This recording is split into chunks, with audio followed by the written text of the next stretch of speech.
Were you aware of this? I was not aware. I was facilitating. There's that protocol book we were talking about. Somebody put you on the list, apparently. Maybe your son did it. You're doing a great job. I swear I checked and it was Midge or someone. I'm going to check that because I don't believe it. Anyway, well, welcome to Morning Star. Glad I could be with you. Gee whiz. Well, I don't. Why don't you come on up, Jeffrey? Intern. You're doing great. We always put a little emergency thing in the back here in case something like this happens. So I'm going to fumble through here and see if there's anything I can do. I don't think. I don't want to talk about that.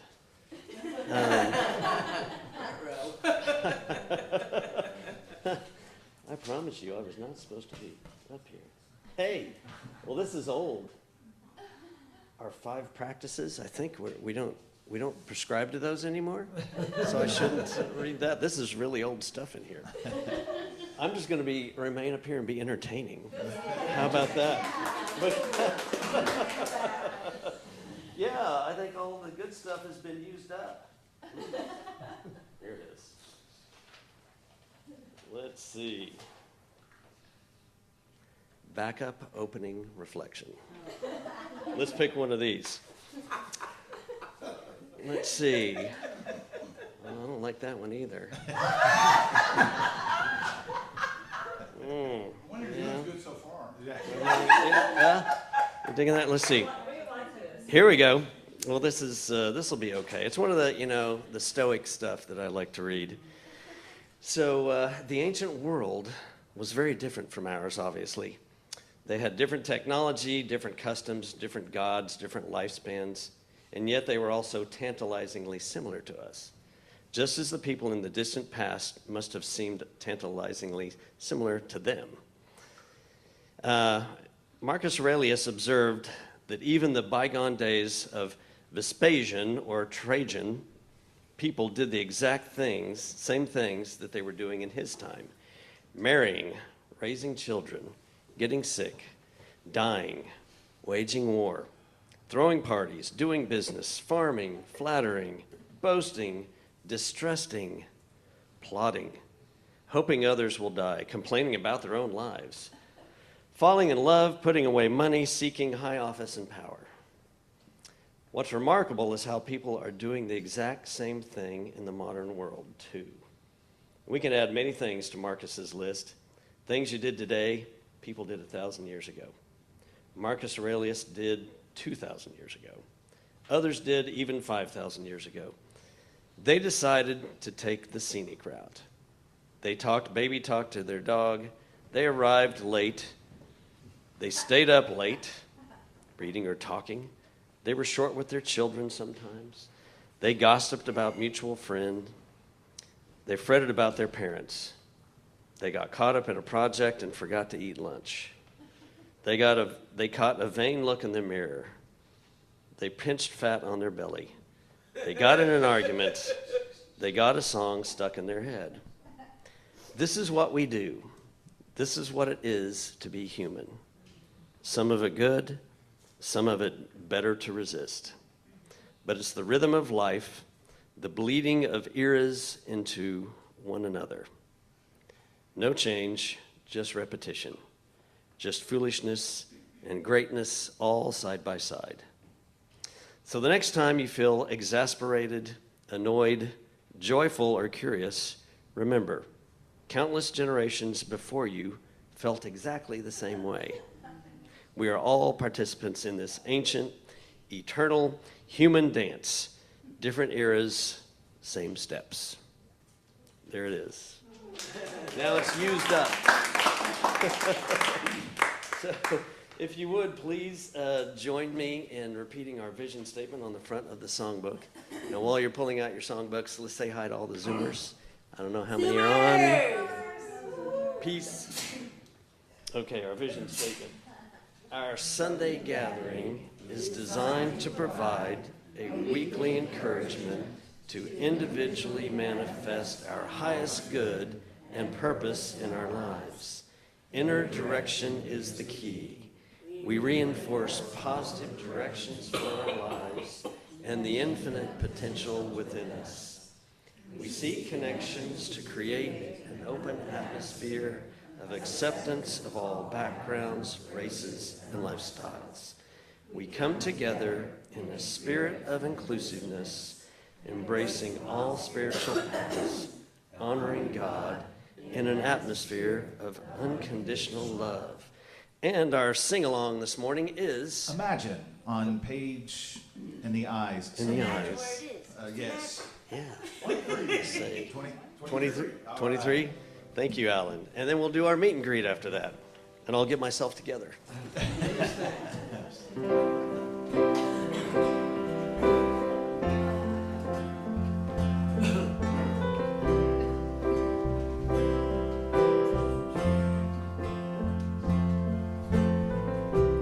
Imagine there's no heaven. It's easy if you try. No hell below us.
Yep.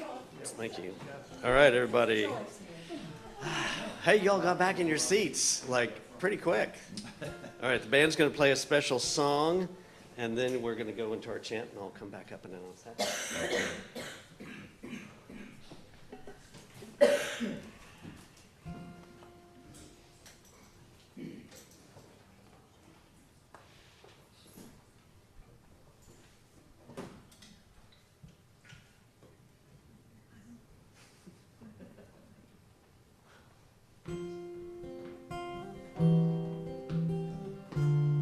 What key?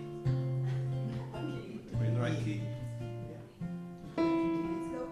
That's an E. We joked about this happening, so. So I made sure that it did. 2,000 years ago this happened, folks. Just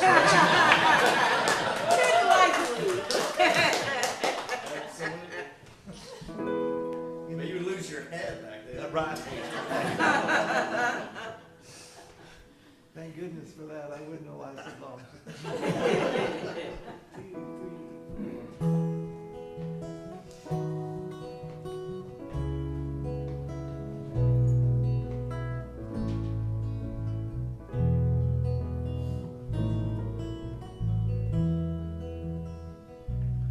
We are living in the great big dipper. We are washed by the very same rain. We are swimming in the stream together, some in power and some in pain. We can worship this ground we walk on, cherishing the beings that we live beside. Loving spirits will live forever. We're all swimming to the other side. I am alone and I am searching, hungering for answers in my time. I am balanced at the brink of wisdom. I'm impatient to receive a sign. I move forward with my senses open. Imperfection be my crime. In humility I will listen. We're all swimming to the other side. We are living in the great big dipper. We are washed by the very same rain. We are swimming in the stream together, some in power, some in pain. We can worship this ground we walk on, cherishing the beings that we live beside. Loving spirits will live forever. We're all swimming to the other side. On this journey through thoughts and feelings, finding intuition, my head, my heart, I am gathering the tools together. I am preparing to do my part. All of those who have come before me, band together and be my guide. Loving lessons that I will follow. We're all swimming to the other side. We are living in the great big dipper. We are washed by the very same rain. We are swimming in the stream together, some in power and some in pain.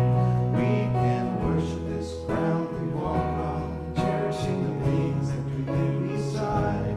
Loving spirits will live forever. We're all swimming to the other side.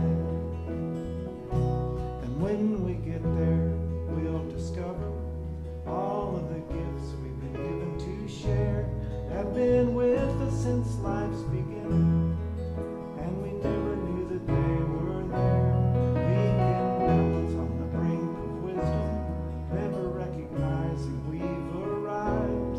Loving spirits will live together. We're all swimming to the other side. We are living in the great big dipper. We are washed by the very same rain. We are swimming in the stream together, some in power, some in pain. We can worship this ground we walk on, cherishing the beings that we live beside. Loving spirits will live forever. We're all swimming to the other side.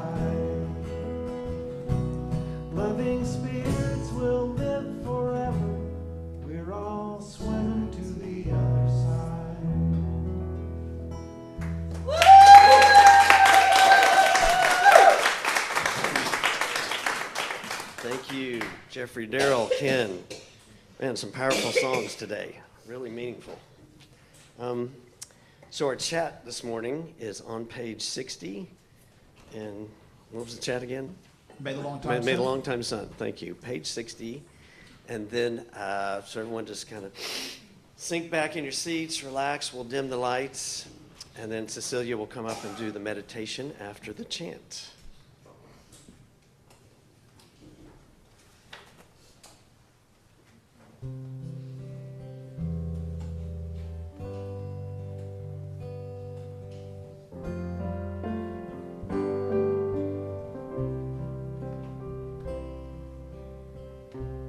May the long time sun shine upon you. All love surrounds you, and the pure light within you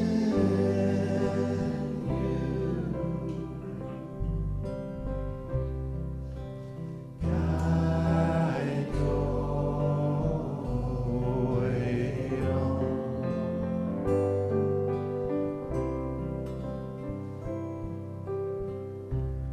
May the long time sun shine upon you. All love surrounds you, and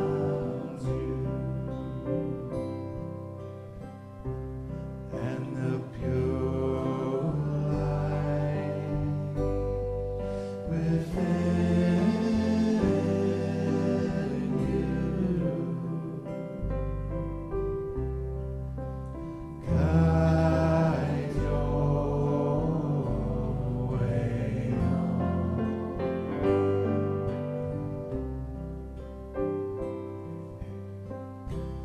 May the long time sun shine upon you. All love surrounds you,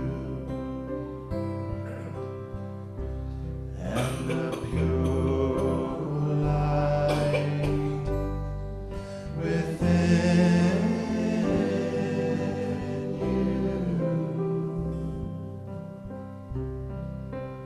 guide your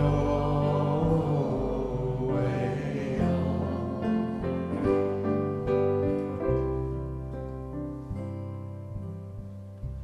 May the long time sun shine upon you. All love surrounds you, and the pure light within you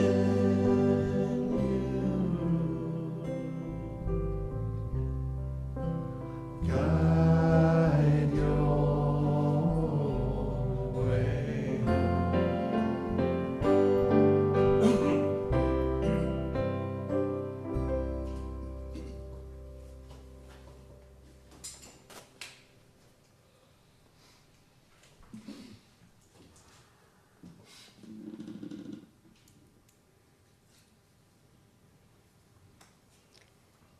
Three Gifts of a Tree, a guided meditation with true physical and science that I recently learned about. Sit relaxed, adjust your body comfortably, Wiggle your toes. Move your fingers.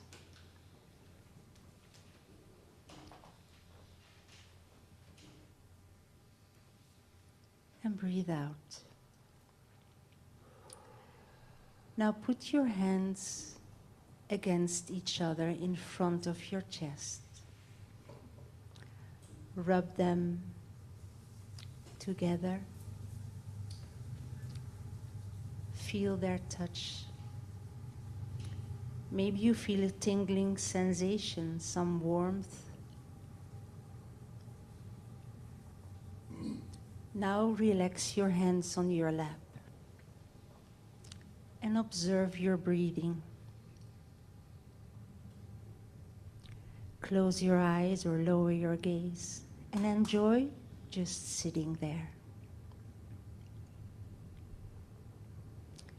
Now let your mind wander to an image of a tree. Maybe a tree in your garden, in a park, or a forest.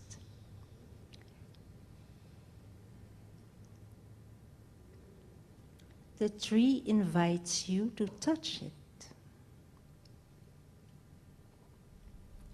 You put both of your hands gently against its bark. Something started in your body the moment your hands meet that bark. This something that still is present in your body for 7 days was discovered by science not too long ago. Maybe 2,000 years ago. What you feel as contact is most empty space. The tree releases molecules constantly around them. The brain interprets that as touch. The tree produces molecules to kill bacteria and fungi. It sterilizes the atmosphere around itself. So each breath you take now, even in this imagination, you take all these cleansing molecules into your bloodstream. Your stress hormones decrease for 7 days. Take a few more deep breaths now, imagining you're breathing in these cleansing molecules.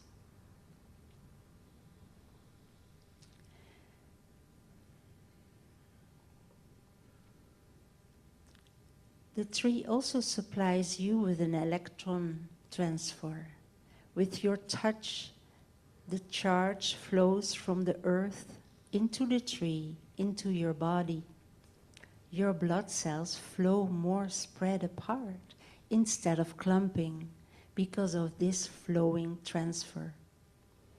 What is happening underneath every forest floor is feeding and rejuvenating. You receive this. A tree does not take anything from you, not even your warmth. Your hands stay warm against the bark or any wooden surface, unlike when you would touch a metal surface. Feel the gratitude for that. Send love and gratitude from your heart through your hands to the tree.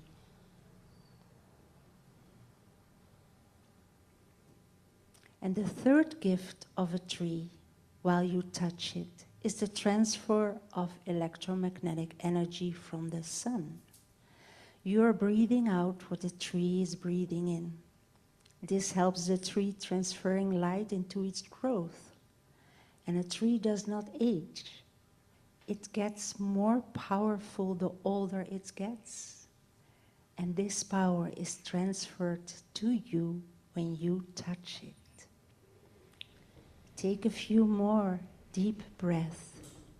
And when you breathe out, give your breath with love and gratitude to the tree.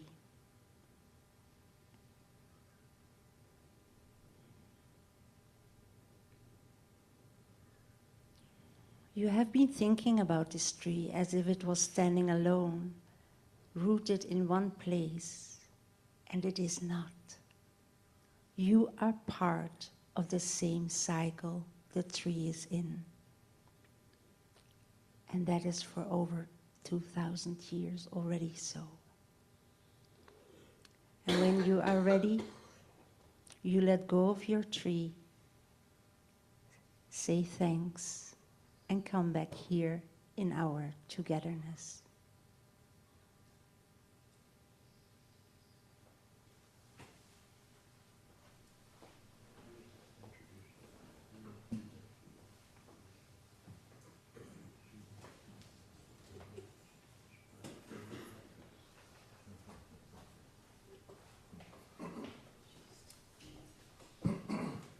Thank you, Cecilia. I love that. That was absolutely beautiful. Well, let's get ready to welcome Dewayne Hall this morning. The topic, why walking a spiritual path is so easy. Just kidding, in parentheses. Dewayne has been involved in herbalism most of his life, starting with his grandfather's teachings. He lived for a short time on the Navajo reservation, then periodically studied under a Cherokee medicine man for 25 years. Man, what a great education. Dewayne has a degree in agriculture and is 6 credit hours away from attaining a microbiology degree. All right. When he's not out sharing some of his healing herbs, tinctures, tonics, and smudges at wellness and spiritual events around the state, he calls Red Feather Farms home, where he raises meat, goats, chicken, fruit, vegetables, and honeybees. And where is that, Dewayne? Just outside Tulsa. Okay. This morning, he's going to explain why you need to understand when you commit to taking a spiritual walk, fewer people may not understand or resonate with you. That's why Jesus is saying, be in the world and not of the world, is still relevant today. All right. Come on up, Dewayne.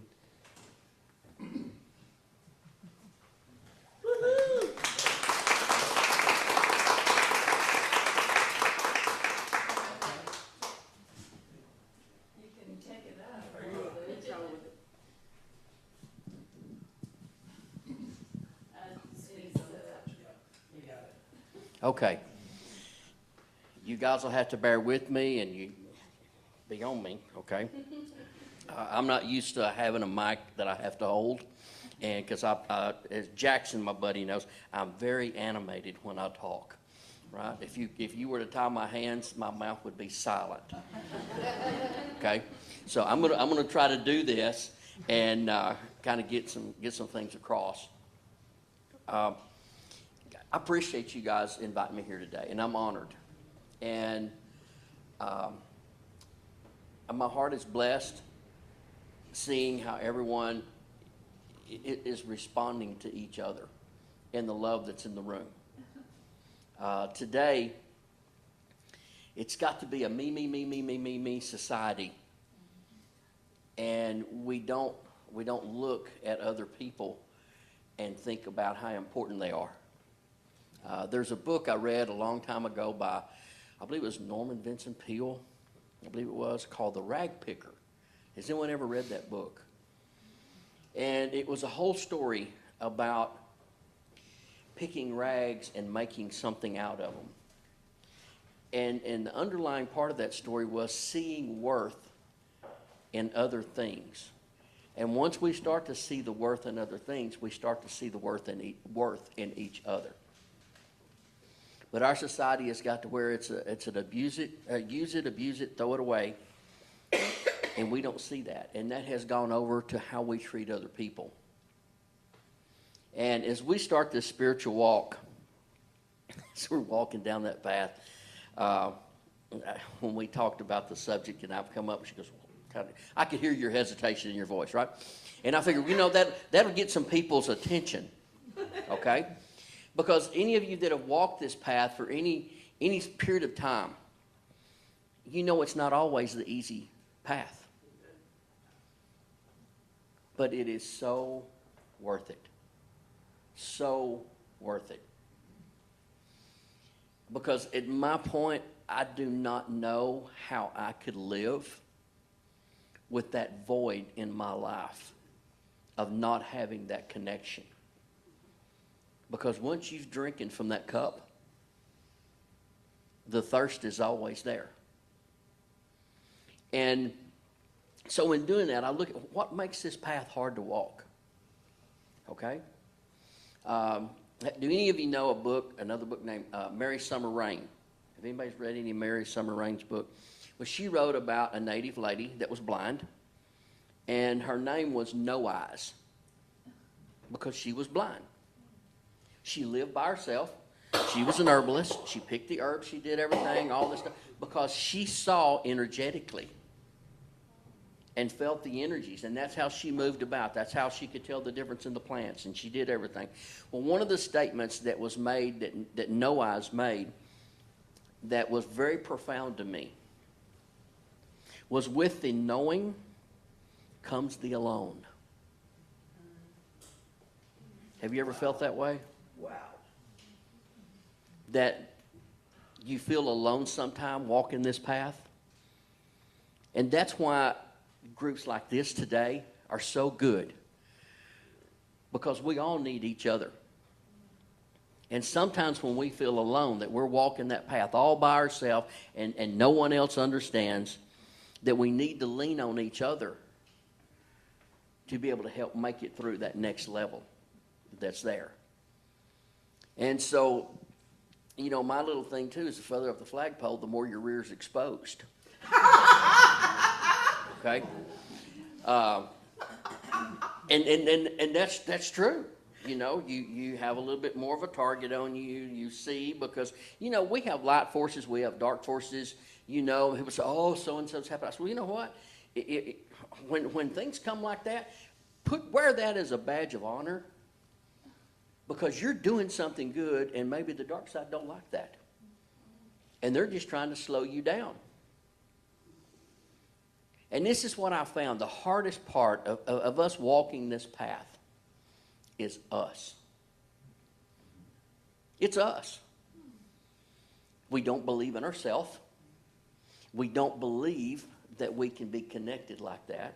We don't believe we can do those things. It's us. We doubt ourselves, because we all are part of what I call the Creator. People call God, people call Lord. I call Creator, because to me, that is encompassing of everything. And we all have that Creator that lives within us, but we doubt that. And we have that unbelievable greatness there. And so our biggest thing, our biggest life lesson is to learn to overcome those things. To know that greatness does dwell within us. Now, we need to stay humble. We don't need to get cocky. We don't need to think that we're all that in a bag of chips either. Okay? Because I guarantee you what, the Creator will bring something around to keep you in check. You know, as I say, you know, the Creator will jerk the slack out of your britches real quick when you go to thinking, I'm all of that in a bag of chips. But as we walk this walk, the biggest thing for us to do is let go. Let go of our ego. Let go of what we perceive it to be. You know, because we get upset, well, things didn't happen the way it's supposed to happen. Who said it was supposed to happen that way anyway? Okay? How many times have you, let's just use a loose word, ministered to somebody on some spiritual level, right? And you come back, you know, a week or two later, and you know you're going, well, they didn't do anything I asked them to do or I told them to do. How many of them? You raise your hands because you've all done that. I know. Okay? And you're going, well, them people just, they didn't listen. Why did they ask me that? Okay? Well, that wasn't your job to change their life. It was just your job to deliver the information that needed to be delivered at that time. We're trying to take possession of the outcome. And that's not our job. Our job is just to do what we're supposed to do when we're supposed to do it. That's it. It's a whole lot freer when we don't have to worry about that we're attached to the outcome of anything. Just do what we're supposed to do. Now, is that always easy? No, it's not easy. Okay? There again, our ego comes into this thing, and starts playing with us and messing with us. But we just learn to keep that in check, and we learn to have our friends that we trust to keep us in check. Right, Jackson? Yes, sir. Okay? And I say that because, Jackson's my brother. And we call each other from time to time with different things, don't we? Yes, sir. And sometimes we kick each other in the pants. Because we need that. And that's not Jackson being mean at me when he kicks me in the pants. That's Jackson loving me, helping me stay on my track. No, the spiritual walk's not easy. It's not. But it's worth every bit of it. When we start going through, because I talk with folks, and I've been teaching folks on and off for a few years, and they'll come to me, oh my gosh, Dewayne, it's so difficult. I said, well, good. I guess you're moving up another level. I said, when you were in first grade, some of us, that's a little harder to remember when we were in first grade, but when we were in first grade, and we were learning 1 + 1 = 2, and 1 + 2 = 3, and at the first grade, we go, good grief, this math is so hard, right? It was hard to us because we had no concept of that. We didn't know. But by the time we're in the third grade, we're doing division, we're doing multiplication, we're doing all those things. And then we get up there around 7th or 8th grade or whatever, and we're doing algebra, and geometry, and we're going, man, this math is just so hard. But we don't go back and think about learning 1 + 1 = 2. See, our lessons are never going to get easier. If your lessons get easier, you didn't pay attention the first time. You haven't redo that lesson again. If your lessons are getting harder, that means you're progressing. And why are we here? Why are we on this plane at this time, at this existence? We're here to learn lessons to become a better soul. That's it. Well, Dewayne, there's things happen to me that's not necessarily good. Well, good, there's a lesson in that. Because we don't always learn when everything goes perfect, do we? I mean, really and truly, when do we learn the most? When things don't work out so well, right? I guarantee you my plumbing skills have gotten better because things did not work out the way I put them together. Okay? And you will figure that out. And you can go to class after class after class. I'm retired fire captain. And we did training over and over and over and over and over. But the moment those young men were put in that situation, that's when they learn the most. We can study, we can prepare, we can go through the motions of all of that. But when the Creator puts us in that position, that's when we learn. And we go, oh, this is a little different than class. But we don't forget those lessons, do we? We don't forget them so easy. Our job is to take those lessons and build one on top of another, on top of another, because we couldn't do calculus unless we'd learned geometry, unless we'd learned algebra. And we couldn't do those unless in the first grade we sat there with the teacher with that stick trying to point us out, 1 + 1 = 2. Sometimes the Creator does that to us. And you're going, that lesson just keeps coming around, or what? If we don't learn it, it will. It'll keep coming around. There's a book that people come to me, Dwayne, will you teach me some of these things like that? And there's a book that I have everybody read. This is my litmus test. Okay? It's written by John Brown Jr., and it's called Awakening the Spirits. Anyone read that book? Shakes your foundations, doesn't it? The book is about this thick, and it will take 6 months to a year to read that book. And I tell people, read the book. When you finish the book, call me, we'll talk. Well, if they call me in a week, I'm like, no. They read the words. Because there's more written between the lines than there is in the lines. Have you not found that in our daily walk? That there's always more lessons between those lines than there are the actual lines. But it goes in and it talks, and it makes us think. It shakes our foundation. It makes us go, okay, what do we truly believe in? Or what is truth? You know, I mean, when I started off with my Cherokee teacher, he had me sit down and make a list of all my beliefs. And I had 2 pages front and back that I thought were my core beliefs. Every 6 months, I had to go back in and review that list. You want to know how many I have on my list now? 2. I actually have 3. I have 3 on my list. Because I found out most of those things that I thought I believed were not truths. See, I learned the difference between a belief and a truth. Beliefs are lies. It's what somebody tells you to believe. You walk up to someone that's colorblind and you tell them that's red. Are they going to see that the same as you do? No. So what is your truth?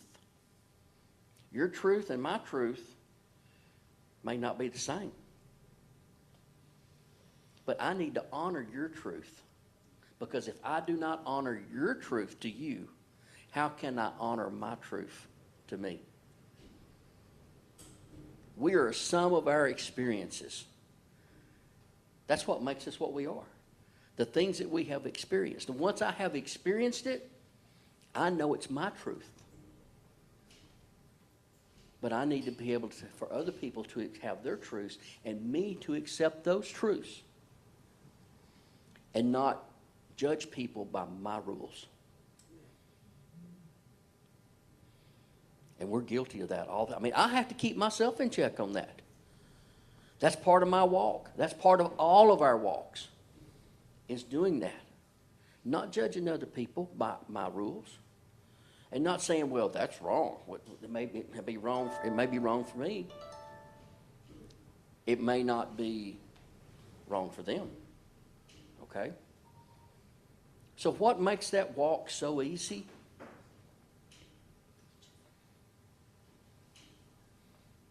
The connection we have to the Creator. Letting go. Turning loose. Are there rough patches along the way? Oh yeah. I used to backpack. That was my thing. Some people go play golf. Some people do those things. I didn't. I put a backpack on, and I'd walk 300 miles. That was just. I loved the solitude. I loved it in nature. Okay, and I had a buddy that we would hike the Appalachian Trail. We would do section hikes on the Appalachian Trail, and we would go through there, and he said, Dwayne, when we get over here at this place, it's going to be, we're going to have this scenery, he's telling me all this stuff. Because he read all these trail books, okay? And he was always there telling me all these things. And you know what I found out? The most beautiful scenery came with the most rugged terrain. Have y'all experienced that? The most beautiful, sometimes it's just I made it.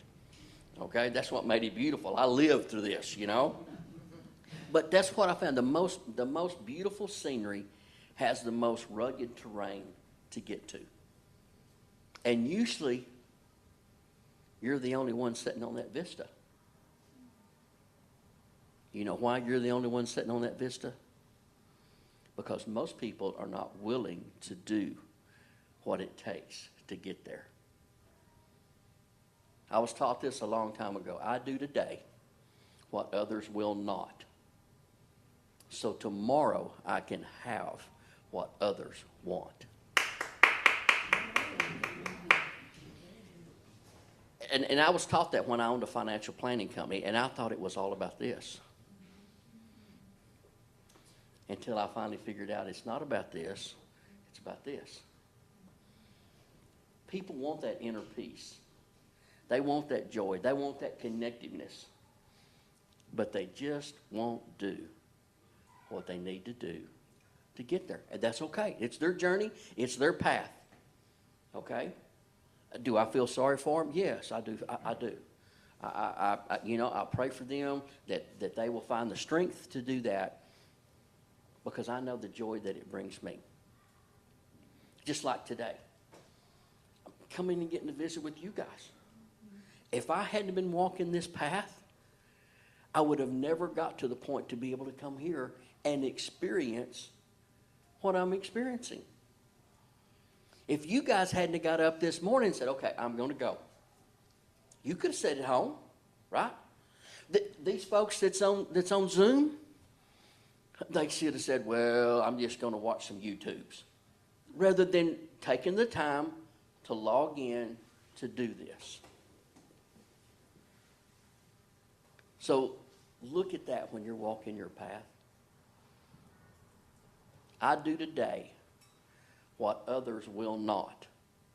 So tomorrow I can have what others want. I appreciate y'all letting me be here. I don't know where my time is at. And one more. Yeah, the Creator is awesome, man. Perfect timing. Okay. We're gonna have lunch after a while, and then we're gonna do a Q&A. Just ask me questions. I think I gave you a list of things. Okay. Now I will tell you something.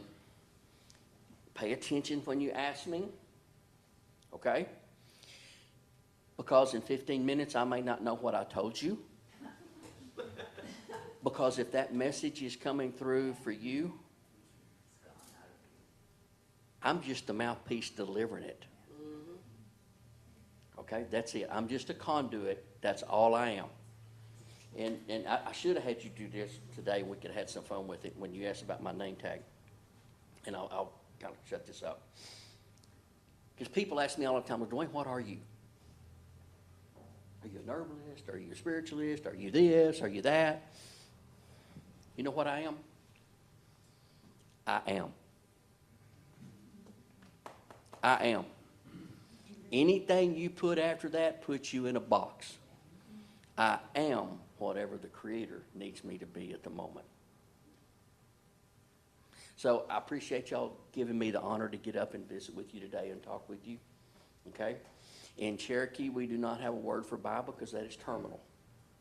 We say, Donadaga, which means until we meet again. Thank you.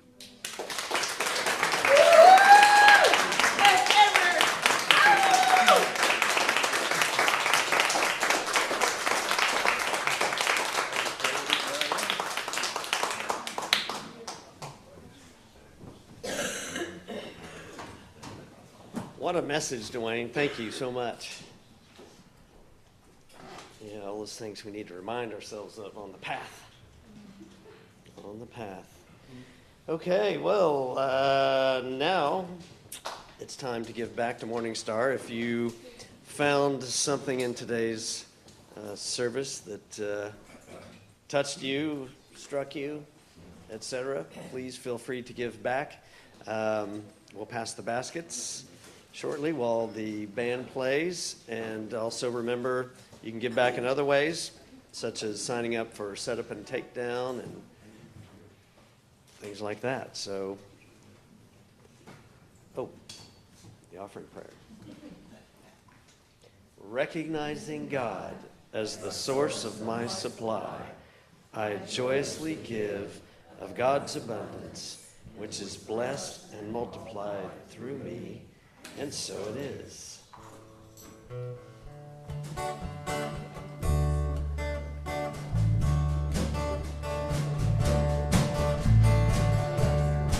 I can see clearly now that the rain is gone.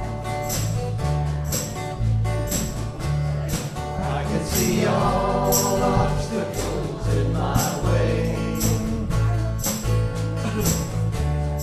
Gone are the dark clouds that had me blind. It's gonna be a bright, bright, sunshiny day. I think I can make it now, the pain is gone. All of the bad feelings have disappeared. Here is the rainbow I've been praying for. It's gonna be a bright, bright, sunshiny day. Look all around, there's nothing but blue skies. Look straight ahead, there's nothing but blue skies.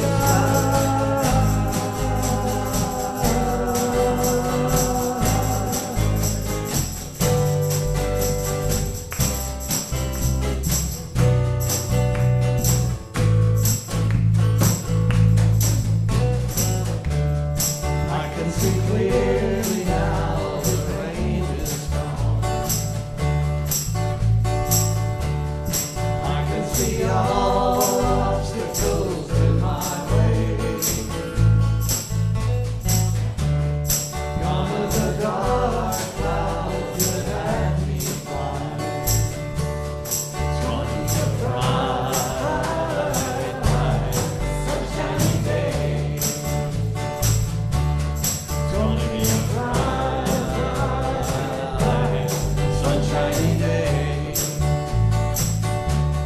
gonna be a bright, sunshiny day.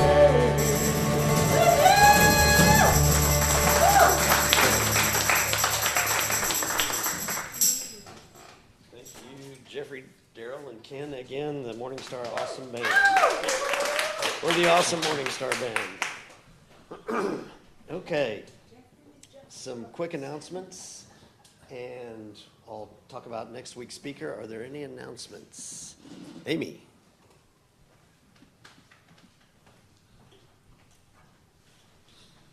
You may not be aware of this, but Morning Star remains one of Norman's best kept secrets. I was at a dinner last night with a table full of strangers, Blue Dots of Oklahoma. If you want information, let me know.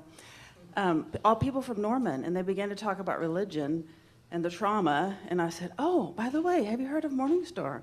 None of them had heard of Morning Star. And I happened to tuck some of these cards in my purse, and I said, well, here. And the whole table wanted a card. So these cards are on the table out here. If you want some, grab some. Karen, are there more than this out there, do you know? Okay, so there's more, there's plenty. If you want some, grab some, because people need to know about us. Thanks. Thank you. Yeah, those cards are for y'all to take and, slip them somewhere. I don't know. When you go to a restaurant, just leave it on the table. I don't know. Sign up. Ooh, so who do we have for sign up?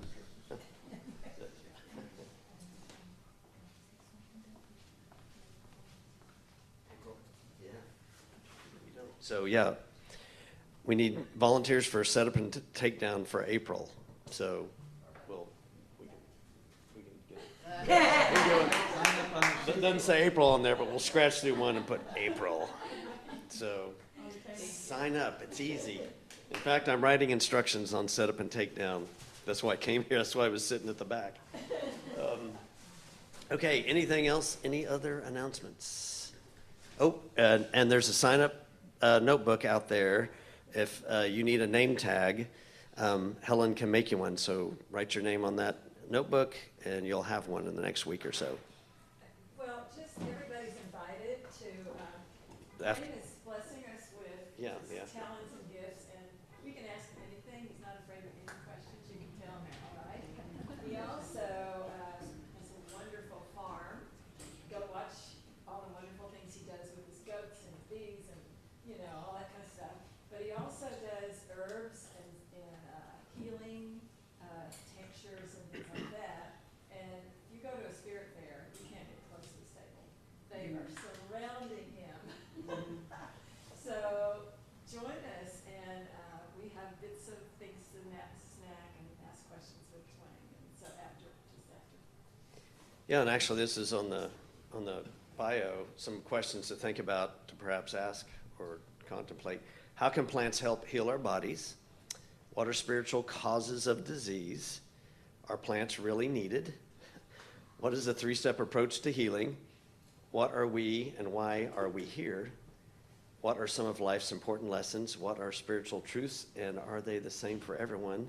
And what can nature teach us? So those are some of the things that I guess you'll expand on if we ask. So next week, Lori Schneider will be our presenter. The title of her talk is, if I get this right, L'Ador Vidor. That's L''DOR, V''DOR. How a Middle Grade Novel Led Me Home. Lori Schneider grew up in central Wisconsin and completed studies at Oberlin College and Washington State University with a focus on creative writing and poetry. Her poetry included several poems about her great-grandparents who were members of a small Jewish agricultural colony in Wisconsin in the early 1900s. Years later, that colony and those poems were the inspiration for Giddle, an all-ages historical novel based on her family history. Lori came to Norman 12 years ago from eastern Washington and North Idaho with her husband, a poet and professor of English education at OU. Lori works full-time in the library at Oklahoma City University and moonlights as a bookseller at Barnes & Noble, where she enjoys meeting people and sharing her passion for children's books.